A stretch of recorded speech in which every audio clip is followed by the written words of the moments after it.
अस्सलामुअलैकुम नाजरीन, मैं हूँ रामीन सैयद और आप देख रहे हैं प्रोग्राम खबर क्या है। नाजरीन, आज के प्रोग्राम में सबसे पहले बात करेंगे मर्दान मेडिकल कॉम्प्लेक्स में अहम ओहदों पर तैनाती और अस्पताल में बेकायदगियों के हवाले से कुछ खबरें सामने आई हैं, जिसके बाद महकमा एंटी करप्शन के डायरेक्टर ने मामले का ऑडिट करने का हुक्म दे दिया है। इस पर पूरी इन्वेस्टिगेशन हुई है, जिसकी रोशनी में ऑडिट के इन्वेस्टिगेशन ऑफिसर ने अपनी रिपोर्ट जमा कर दी है। तो इसमें क्या कुछ सामने आया है, किस तरह की संगीन बेजाब्तगियों का इंकशाफ हुआ है, इस पर बात करेंगे। Mumtaz Bangash, bureau chief Peshawar, exclusive report हमारे साथ शेयर करेंगे। इसके अलावा बात करेंगे अपने नुमाइंदे हमीदुर रहमान से तजावुजात के मसले पर, खास तौर से हैदराबाद के हवाले से बात होगी, जहां से ये खबरें आ रही हैं कि पूरा हैदराबाद शहर तजावुजात से भर चुका है। ग्रीन बेल्ट्स हों, चौराहे हों, हर जगह तजावुजात की भरमार नजर आती है। और न सिर्फ ये, नाजरीन के कब्जा माफिया का इन्फ्लुएंस नजर आ रहा है, बल्कि इंसदाद तजावुजात का अमला भरपूर तरीके से कब्जा माफिया का फैसिलिटेटर बना हुआ है, जिसका असल में काम यह है कि वो इन तजावुजात का खात्मा करें।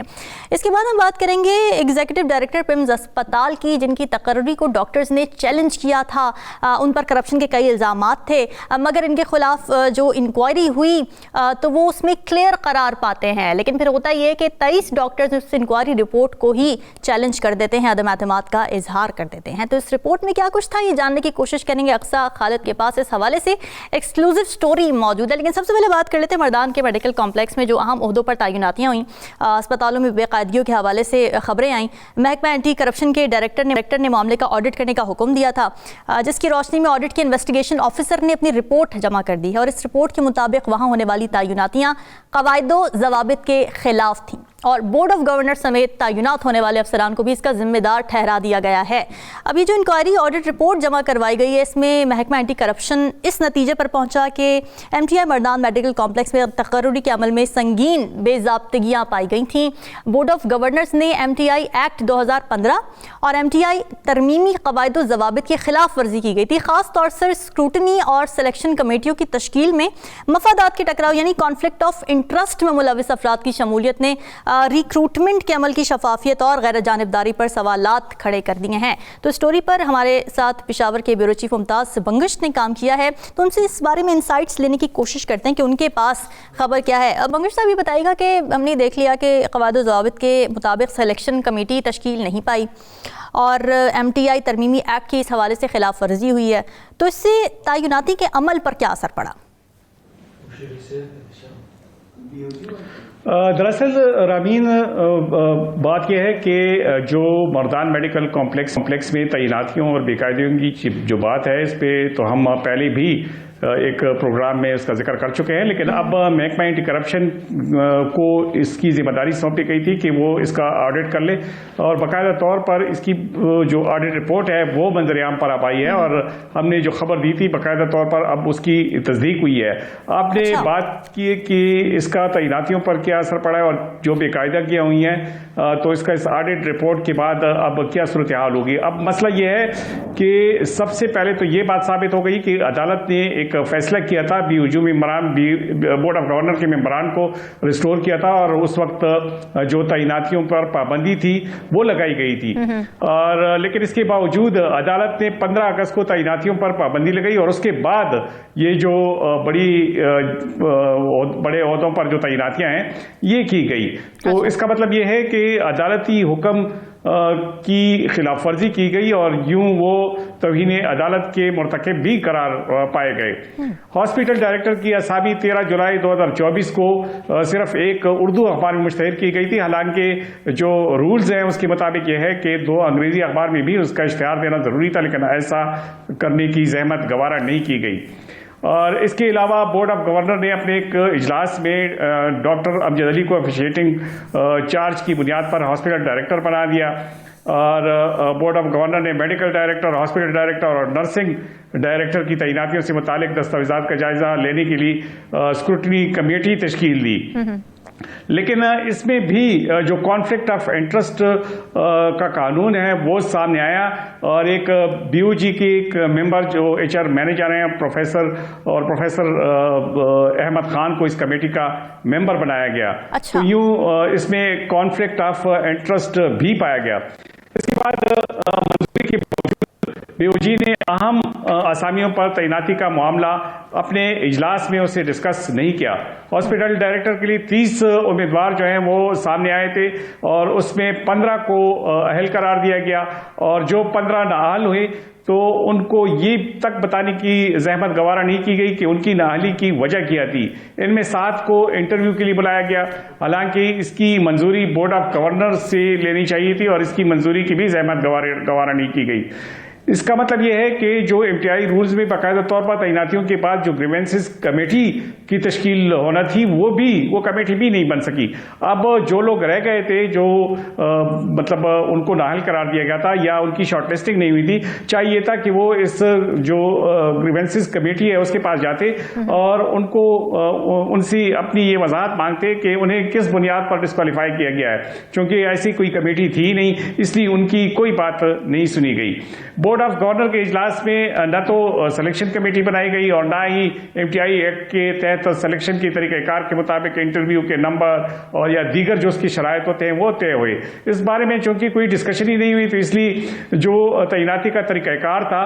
वो काबिल एतराज़ था और ये सब कुछ जो ऑडिट रिपोर्ट है इसमें बाकायदा तौर पर बताया गया है और इसकी तस्दीक भी की गई है और उन्होंने रिलेवेंट जो डॉक्यूमेंट्स थे जो उनको अवेलेबल किए गए उसके मुताबिक ये रिपोर्ट बनाई है। अब इस रिपोर्ट के बाद जिन लोगों की तैनाती हुई है तो जाहिर है उनकी तैनाती उस रूल्स के मुताबिक नहीं है जो एमटीआई एक्ट है, जिसके बारे में मतलब जितनी भी एमटीआई हॉस्पिटल्स हैं, जो टीचिंग हॉस्पिटल्स हैं, उसमें जो तैनातियां होती हैं वो एमटीआई एक्ट के मुताबिक ही होती हैं। लेकिन उसकी भी संगीन खिलाफ वर्जी की गई और एचआर मैनेजर और स्क्रूटनी कमेटी के सेक्रेटरी ने जो अहल और नाअहल उम्मीदवारों का एक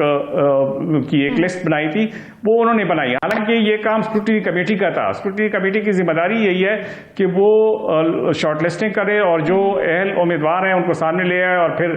इंटरव्यू के लिए उनकी शॉर्टलिस्टिंग करे। लेकिन ऐसी कोई जो है जो कवायद और ज़वाबित हैं उस पर कोई अमल दरामद नहीं हुआ। तो इसलिए भी इस अमल को शक की निगाह से देखा जा रहा है और इसमें जो तैनातियां हैं उस पर ऑडिट रिपोर्ट में महकमा एंटी करप्शन ने उंगलियां उठाई हैं और ये कहा है कि ये तैनातियां जो हैं वो जो कवायद और ज़वाबित हैं उसके मुताबिक नहीं है। अच्छा बंगश साहब, ये भी इस हवाले से भी अपडेट्स आ रही थी कि जो कमेटी बनती है उसमें एक आम आदमी का यानी एक ले मैन का होना भी ज़रूरी है, तो क्या उसकी भी एब्सेंस पाई गई थी इस कमेटी में और क्यों इसकी ज़रूरत महसूस नहीं की गई? जी बिल्कुल, जो कमेटी बनाई गई थी उसमें चाहिए तो ये था कि वो जो एक रूल्स उसके लिए बनाया गया है कि एक लेमैन है, एक एक्सपर्ट है और एक जो प्राइवेट हॉस्पिटल से जो लोग हैं या जो भी हैं उसके मुताबिक उसमें सारे मेंबरान की तकर्री होनी चाहिए थी। लेकिन इसमें इसकी जहमत गवारा नहीं की गई, बल्कि इसमें एक निजी अस्पताल से एक मेंबर लिया गया और उस मेंबर को इस कमेटी में ये जिम्मेदारी दी गई कि वो दीगर मेंबरान के साथ मिलकर इसको फाइनल करे। लेकिन दिलचस्प बात यह है कि जिस निजी अस्पताल से मेंबर लिया गया, जब हॉस्पिटल बारी आई तो उसी हॉस्पिटल से उसी डॉक्टर एक और डॉक्टर को हॉस्पिटल डायरेक्टर तैनात किया गया। मैं डॉक्टर गुलजार की बात कर रहा हूँ, उसका ताल्लुक भी इससे पहले वो निजी हॉस्पिटल में डायरेक्टर ऑपरेशन रह चुके थे और इसी कमेटी में भी उनके एक मेंबर मौजूद थे। तो चाहिए था कि अगर उस हॉस्पिटल से मतलब एक कैंडिडेट है, उसने उसमें इंटरव्यू में और पूरे प्रोसेस में उसने अपीयर होना था, तो चाहिए था कि ऐसा मेंबर ना लेते जिसका ताल्लुक उसी अस्पताल से हो। अच्छा। क्योंकि जाहिर है फिर उसको उसमें फेवर जरूर मिलता है और यही हुआ। उस डॉक्टर को हॉस्पिटल तैनात किया गया, तमाम रूल्स रेगुलेशंस और जितनी भी मतलब उसके जो मेरिट के खिलाफ उसकी जितनी भी कवायद थे उसको सब की सबको सारे कवायद और ज़वाबित को पांव तले उड़ा गया और उसको हॉस्पिटल डायरेक्टर तैनात किया। और उसके बाद भी जब इसकी निशानदेही हुई बाकायदा तौर पे हमारी जो पहले जो बोर्ड ऑफ गवर्नर के चेयरमैन हैं उनसे भी बात हुई और उनको ये भी बताया कि जिस हॉस्पिटल डायरेक्टर की तैनाती की गई है उसका तो कवायद और ज़वाबित के खिलाफ इसलिए भी है कि उसे एक हॉस्पिटल में, वो बनू हॉस्पिटल में पहले काम कर रहे थे और वहाँ पे इसलिए उनको हटाया गया कि उन्होंने अहम मालूमात वहाँ से छुपाए थे और वो अहम मालूमात ये थे कि उन्हें जो पहले जो फौज में वो मुलाजमत करते थे तो उनकी कंपलसरी रिटायरमेंट हुई थी। कंपलसरी रिटायरमेंट के बाद उसकी इस महकमे में बतौर हॉस्पिटल डायरेक्टर तैनाती ठीक नहीं थी, क्योंकि ये मालूमात उन्होंने बन्नू में तैनाती के वक्त छुपा लिए थे, तो इसलिए भी उसको उस वक्त उस ओहदे से हटाया गया था। एक तरफ तो ज़ाहिर लॉ की बात करें ना, कानून की बात करें, कानून के हिसाब से नहीं थी, एक्ट के लिहाज से नहीं थी, लेकिन क्या इसमें कॉम्पिटेंस भी देखी जा रही थी? और ये सारे लोग जो तैनात हुए थे क्या ये कॉम्पिटेंट थे या फिर बस क्योंकि एक बायसनेस कह लें या इन्फ्लुएंस के तहत ही आ रहे थे, कंपैटिटिव नहीं थे, काम नहीं आता था इनको? रामीन, कॉम्पिटेंस तो जाहिर है कोई इस पोस्ट के लिए अप्लाई करता है तो जाहिर है उसकी डिग्री और उसकी क्वालिफिकेशन और उसकी जितनी भी अहलियत है उसकी शरायत पर तो पूरा उतरना जरूरी है। मतलब कागजी कार्रवाई तो तब होती है कि जब उनको वो जांच लेते हैं कि वो वाकई वो काम कर सकते हैं जिसके वो अहल हैं, लेकिन जब इब्तिदा से ही उनकी तैनाती में इस किस्म की कवायद और जवाबित की खिलाफ वर्जी हो तो फिर उनकी अहलियत पर भी उंगली उठती है। मिसाल के तौर पर जिस तरह मैंने आपको बताया कि एक हॉस्पिटल से उन्हें एक वजह से उनको हटा दिया जाता है तो दूसरी हॉस्पिटल में उसे रखना, मेरा ख्याल है ये जो सबसे संगीन गलती है। और ये गलती तो वो मानती भी हैं, लेकिन वो कहते हैं कि उनको वो ये मानती भी है, लेकिन उनको ये कहते हैं कि चूंकि उस वक्त उन्हें ये मालूम नहीं था तो इसलिए उन्होंने दोबारा उनको मर्दान हॉस्पिटल में भी रख लिया, जिस तरह बन्नू हॉस्पिटल में उनके खिलाफ इस किस्म की कार्रवाइयां हुई थी। लेकिन असल में बात यह है कि जब उनको पता चल गया तो उसके बाद कार्रवाई जरूर होनी चाहिए थी, लेकिन अभी तक उसकी कार्रवाई नहीं हुई। हालांकि जो सेहत के हुकाम हैं उनको भी इस बारे में बताया गया। और दूसरी बात यह कि जो सिलेक्शन कमेटी ने 24 अगस्त को सुबह 10 बजे जो हॉस्पिटल डायरेक्टर्स हैं उसके इंटरव्यू शुरू किए, और जो सिलेक्शन कमेटी थी, मतलब जिस सिलेक्शन कमेटी ने इस पूरा प्रोसेस करना था, उसने इसी 24 अगस्त को मतलब वो 9:30 बजे इंटरव्यू शुरू हो गए और 10 बजे कमेटी बन गई। इसका मतलब यह है कि सिलेक्शन के प्रोसेस के बाद ये कमेटी बन गई। अब अगर कोई कमेटी बनती है और इंटरव्यू उससे पहले शुरू होते हैं तो इस बात की क्या गारंटी है कि इसमें सब कुछ सिलेक्शन कमेटी ने अपने कवायद और ज़वाबित के मुताबिक अपनी जो रूल्स रेगुलेशन है उसको मलूज़ खातिर रखकर इसमें अपॉइंटमेंट की है। जाहिर है जब कमेटी भी उस वक्त नहीं थी, मतलब चाहिए तो ये था कि जो सिलेक्शन का जो प्रोसेस था, जो इंटरव्यूज का जो प्रोसेस था, वो शुरू होने से पहले ही एक दिन पहले ही मुशीर सेहत एहतेशाम अली से गुफ्तगू की,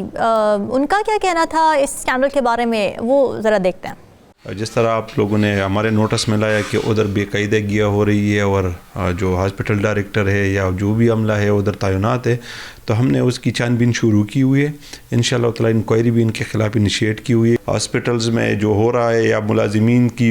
अब हम इंडक्शन के बारे में जो आप कह रहे हैं कि हम इंडक्शन कर रहे हैं, उसमें ये जो जितने भी हमारे हॉस्पिटल डायरेक्टर्स हैं तो मैंने सारों पे बैन भी लगाया हुआ है, और जो प्रोसेस उन्होंने की हुई है तो उस हद तक वो अभी बैन है। हमारी MTIs है उसकी थी यूँ सूरत हाल थी कि उसमें ऑक्सीजन के पैसे भी उनके पास नहीं थे, क्योंकि वो सारे लोग चले गए थे हाई कोर्ट से, उन्होंने स्टे ली हुई थी। तो मैं इस बारे में अपने आला अदिया के भी इंतहाई मशकूर कि उन्होंने वो स्टे भी विकेट कर दी, और वज़ीर आला साहब ने फिर उस पर इंतहाई इमरजेंसी बेस पे इक़दाम लिए, और अब इंशाअल्लाह ताला चंद दिन में आपको वो नोटिफिकेशन भी नज़र आएगी जो नए BOG हम तैनात कर रहे हैं। जी बंगर साहब, आपने सुना मुशीर सेहत साहब फरमा रहे थे जिस तरीके से अब ज़ाहिर है एंटी करप्शन रिपोर्ट में एक तो मज़ीद क्या कुछ कहा गया, फिर ये कि बहुत बड़ी बात, इंपॉर्टेंट बात ये है कि ठीक है तहक़ीक़ात हो गई, रिपोर्ट सामने आ गई, ऑडिट रिपोर्ट जमा हो गई, अकाउंटेबिलिटी बहुत इंपॉर्टेंट है कि उस पर अमल दरामद भी किया जाए, ज़िम्मेदारान जो हैं उनको कैफ़रे किरदार तक पहुँचाया जाए। तो इस हवाले से आप देख रहे हैं कि कुछ हो रहा है? जिरामीन, जब हमने इससे कबल ये रिपोर्ट की थी तो बाकायदा तौर पे महकमा सेहत हरकत में आ गया था, और उस वक्त भी काफ़ी कार्रवाई होती थी, लेकिन बड़े बारसूख लोग होते हैं तो ये इस किस्म की कार्रवाइयाँ जो हैं वो अक्सर फिर या तो सदखाने में चली जाती हैं और या फिर जितनी भी इंक्वायरीज होती हैं उस पर कोई कार्रवाई नहीं होती। लेकिन अब मशीर सेहत से हमारी बात हुई तो उसने ये यकीन दहानी करा दी है कि ये जो बोर्ड ऑफ गवर्नर है इसको मज़ीद जो इसमें तब्दीलियाँ हैं ये की जाएंगी और बाकायदा तौर पे इसकी समरी भी भेज दी गई है और हमारी इत्तला तो ये भी है कि ये समरी मंजूर भी हो गई है। अब देखना यह है कि अगर इस किस्म की जो उन्होंने एक कोशिश की है अगर वो बराबर साबित हो जाती है और इसमें तब्दीलियाँ की जाती हैं तो बाकायदा तौर पर जितनी तैनातियाँ हुई हैं और इस दौर में जितनी बेकायदगियाँ हुई हैं तो उसका अजाला किया जाएगा और बाकायदा तौर पर उसकी इंक्वायरी की जाएगी और इंक्वायरी के बाद अगर ये साबित हो गया एक बार फिर कि और बंगू साहब यहाँ पे ये भी बड़ी इंपॉर्टेंट बात है कि 92 न्यूज़ ने इस खबर को ब्रेक किया और उसके बाद देखिए ना, सहाफत का यही तो काम है कि वो एक ब्रिज का किरदार अदा करती है। जो करप्ट प्रैक्टिसेस होती हैं जो कि वैसे पसे पर्दा होती हैं, लेकिन उसको पर्दे पर लाना, उसको आगे पुश करना, उसके बारे में बात करना, फिर तहकीकात तक उसको लेकर जाना और फिर उस पर भी बात करना कि जी तहकीकात हो गई, अब क्या होगा। 92 न्यूज़ को भी बहुत ज़्यादा क्रेडिट जाता है कि ये खबर एक्सक्लूसिवली कवर की गई, ब्रेक की गई और उसको अभी तक परसू किया जा रहा है। जी बिल्कुल रामीन, ये बात तो आपकी बिल्कुल सही है। अक्सर जब खबरें आ जाती है तो जो इस किस्म के बड़े बड़े मामलात होते हैं तो उस पर खामोशी इख्तियार की जाती है, लेकिन इस पर कार्रवाई ज़रूर हुई है और बाकायदा तौर पे अगर अभी भी ताख़ीर से सही लेकिन अभी भी अगर बोर्ड ऑफ गवर्नर में कोई तब्दीली आती है और उसकी नतीजे में फिर बाकायदा तौर पे इंक्वायरी होती है तो ये बड़ी बात है। अगर कोई बेकायदगी होती है और आखिर में उसको दुरुस्त कर दिया जाता है तो जितनी भी गलतियाँ हैं उनको रेक्टिफाई कर दिया जाता है, तो इसका मतलब ये है कि वो जो बेकायदगी है वो उसका एहसास हो गया, जो मुतालिका हुकाम है उनको एहसास हो गया। लेकिन जो सबसे अहम बात है वो ये है कि इस रिपोर्ट में ये भी कहा गया है कि अगर ये तैनातियां की गई हैं और इसमें अगर बेकायदगी हैं तो चाहिए है कि इसकी रिस्पॉन्सिबिलिटी फिक्स हो। और इस रिपोर्ट पे बाकायदा तौर पे ये कहा गया है कि इसकी जिम्मेदारी जो है वो बोर्ड ऑफ गवर्नर और जो लोग इससे मुस्तफीद हुए हैं, जितने लोग इनकी तैनातियां हुई हैं, ये सारे इसकी बेनिफिशरी हैं, इसलिए इनसे इनका अजाला कराना ज़रूरी है। और ये अजाला ये है कि इनसे इनकी रिकवरी हो। बाकायदा तौर पर जितना अरसा ये मुलाजमत कर चुके हैं, चूँकि अगर ये बेकायदगियां जो हैं वो पाई गई हैं और ये साबित हो चुकी हैं तो इनसे रिकवरी करना भी इस तैनाती के बाद जो सैलरीज इन्होंने ली वो वापस की जाएंगी, इनसे मुतालबा किया जाएगा। जी बिल्कुल, न सिर्फ इनसे सैलरीज वापस ली जाएंगी बल्कि जितनी भी मराहत उन्होंने ली हैं बाकायदा तौर पे उसको ऑडिट किया जाएगा और इस तरीके से उनसे रिकवरी की जाएगी। अगर ये रिकवरी उनकी हो गई तो इसका मतलब ये है कि जो गलतियां हुई थी वो गलतियां नहीं हुई हैं, अब वो गलतियां ठीक कर दी गई हैं। लेकिन हम अब ये उम्मीद ज़रूर रख सकते हैं कि अगर